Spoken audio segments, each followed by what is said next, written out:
Алышқа сәлем, сіздермен Тамер Ланс, және бұл Ланс алдауы. 3 ай бойы видео түсірмегеніме кешірім сұраймын, просто мен нормально жаңа футболкам болған жоқ. Бүгін біз Бердібек Соқпаевтың өте қызықты Мен атын қожа атты повесті талдаймыз. Неге ол өте қызықты екен? Өйткені Бердібек Соқпаев оны балалар түсінсін деп қарапайым және жеңіл тілмен жазған. Автор повесті 1957 жылы жазған және шығарма 27 тараудан тұрады.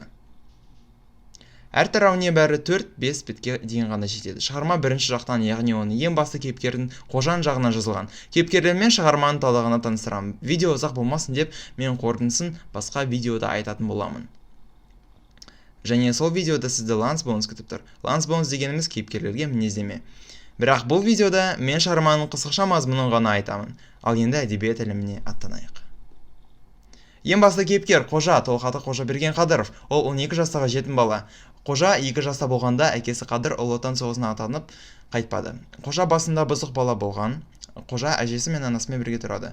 Анасының аты Милат. Жесір әйел өз қайтқан күйеуін қатты сағынады. Қазір оның анасымен бірге Қаратай деген жігіт жүреді. Бұл қожаға өте ұнамайды. Олардан басқа повесте көптеген кейіпкерлер бар. Олардың бірі қожаның сынып жетекшісі Сабира Майханова. Ол қожаны бұзық бала деп санайды және оның бұзық қылықтары үшін көп ұрсады. Тағы бір кейіпкер қожаның махаббаты, онымен бір сыныпта оқитын Жанар деген қыз. Ол сыныптағы үздік қыз, тамаша билейді және тамаша ән салады және қожаның айтуынша өте әдемі қыз. Жанардан басқа повестегі тағы бір маңызды кейіпкер қожаның тағы бір сыныптасы және қожаның қасы Жантас. Негізінде олардың қарым-қатынасы ит пен мысықтың қарым-қатынасына өте ұқсас. Жантас әрқашан қожаға қарсы біріне айтады, ал намысшыл қожа оны ұрады. Ал таяқ жеген Жантас мұғалімге барады. Қожа барлығының алдында сотқар болып көрінеді. Бір күні қожа мектепке бара жатқанда қолында бір қағазды ұстап тұрған Жантасты көреді. Жантас бұл лагерге жолдама екенін, ол басқа балалармен лагерге баратынын айтады және қожаға бармайсың деп мазақтайды.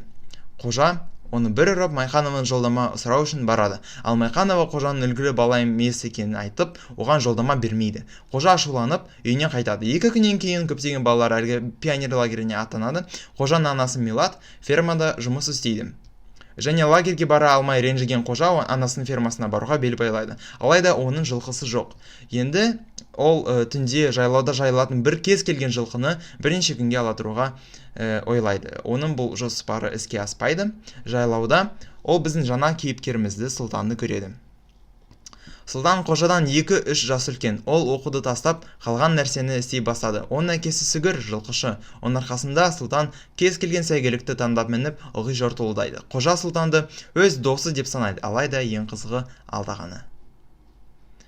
Қазір Сұлтан қожадан барлығын сұрастырып, ертең олар екеуі таң атқанда Милаттың фермасына баратын болады. Келесі күні Сұлтан бір атты алып, екеуі бір жылқыға мініп, жолға шығады. Ұзақ жолдан шаршап, шалдыған қожа мен Сұлтан қымыз ішкісі келеді. Олар ішінде тек 11-12 жастағы бала бар. Киіз үйге жолығады. Баланың аты Дәулет. Сұлтан баламен сөйлескенде үйдің иесі кім екенін сұрайды. Дәулет бұл Жұмағұл деген жылқышының үйі деп айтады. Дәулет жалғыз болғандықтан Сұлтан оны алдап, оның қымызын ішіп, нан мен майын жеп азықша береді. Оған қожа бір малақайды ұрлап кетеді. Үйден шығып, атқа мінген қожа мен Сұлтан жолда бір жылқышыны көреді. Онымен амандасқанда Сұлтан бұл жылқышы әлгі малақайды ұрлаған үйдің иесі Жұмағұл бола алатынын сескенеді. Сондықтан жылқышы балаларының қай селосының балалары деп сұрағанда, Сұлтан Калининнің балаларымыз деп жауап береді. Өйткені жылқышы әлгі Жұмағұл болса, және Сұлтан мен қожаның жаны өмір ауылының балалары екенін білсе, ол балалардың сазайын беретін еді. Бұл спойлер бола алады, алайда маған айтуға тура келеді. Бұл жылқышы Жұмағұл болған. Фермаға жеткенде қожа мен Сұлтан бір ай бойы уақыттарын көңілді өткізген. Бір тойда балуандар күресі болған. Бұл тойда Жұмағұл да болған. Қожаны танып, ол барлықтардың алдында Сұлтан жасаған істері үшін қожаға айғайлай бастаған. Қожа Жұмағұлға оның баласын алдаған және малақайды ұрлаған Сұлтан екенін айтады. Қожа Жұмағұлға Сұлтан қайда екенін көрсетеді. Сонда Сұлтан досын осында қиын жағдайда қалдырып, лезде жылқысын алып қашады. Фермаға оралған қожаның көңіл күйі жағалап айтқанда нашар болған. Оның өз ауылына қайтқысы келеді. Анасының рұқсатын алып, жылқысы жоқ қожа өз колхозына Қайыпжан деген шофермен оның машинасына мініп аттанады. Міне, күз келді. Жаңа оқу жылы басталған. Қожа мектептен келе жатқанда оған Сұлтан кезігеді. Басында қожа оған ренжіген, бірақ кейін ол оны кешіреді. Бұл тағы да спойлер бола алады, бірақ ол оны сұлтанды бекер кешірген. Бұл дағды олар балық аулауға келісті. Сұлтан атты ертіп бір тоғайдың ішіне кіреді. Ау арқылы олар көптеп балық аулайды.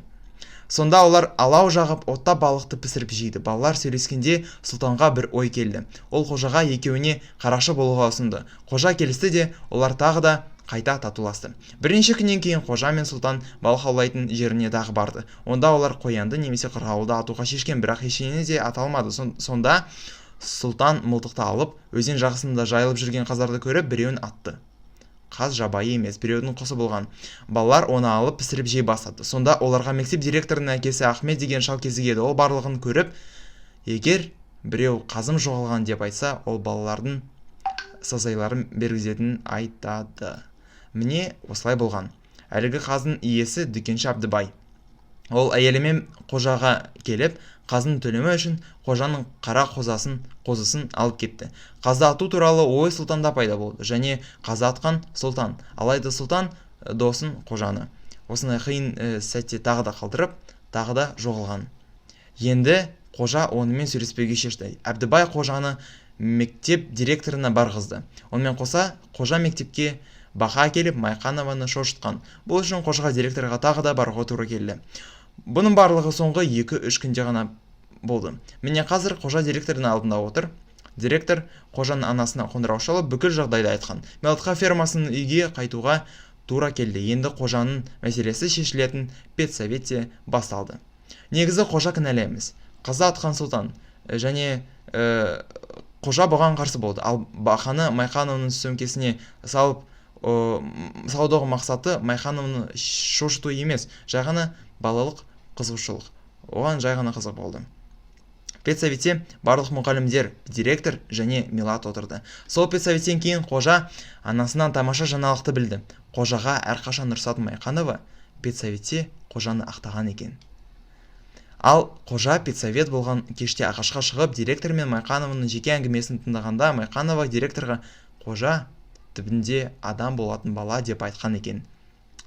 Шынында Майқанова қожаны ұнатады. Жай әншейін Майқанова жетім өскен, сондықтан қожаның тәртіпсіздігі оны қатты шаршатады. Ал педсоветтің шешімі осындай болған. Қожаның сыныптастары қожа мектепте қалсын немесе басқа мектепке барсын деп дауыс беруі тиіс болған. Келесі күні жантастан басқа барлық балалар қожа мектепте қалсын деп дауыс берген екен. Милат болса, қожаға тағы бір бұзықтық жасаса, Милаттың үйден кететінін айтқан. Сонда қожаның есіне бірден Қаратай келді. Қожа анасын құшақтап, жоқ мама, кетпеші, енді бұдан былай тәртіпсіздік істемейтін болам, деп жылап жіберді. Сонда Милат оған, сен жақсы жүрсен кетпеймін деді. Қожа бұған, маматай, күйеуге шықпашы, деп қосқан. Бұған Милат, адыра қалсын күйеуі. Мен үшін сені адам болғанның артық ешқандай да бақыт керек емес деп жауап қайырды. Күйеуге шықпаймын деген анасын жауабын естігенде қожа қуанып, енді гөрі бұзақылық жасамауға тырысты. Енді біз повестің соңғы тарауына жеттік. Бұл тарауда қожаның өз-өзімен әлгі танымал құпия кеңесі туралы айтылады. Бұл кеңес 1 сағат өткен, және бұл кеңесте қожаның болашақтағы тәрбиесі туралы айтылады. Бірнеше маңызды мәселелер қарастырылды. Сонында ол осындай қорытындыға келді. Енді қожа жақсы оқитын болды. Ешкімге жайдан жай тиіспейді. Сұлтанмен бұдан былай дос болмайды және ең бастысы, әр күні ұйықтар алдында ол өз-өзіне есеп береді. Яғни әр күні жақсы мен жаман қылықтарын дәптерге жазатын болады. Қожа далаға шығып, аспан мен қоршаған ортаға қарай бастады.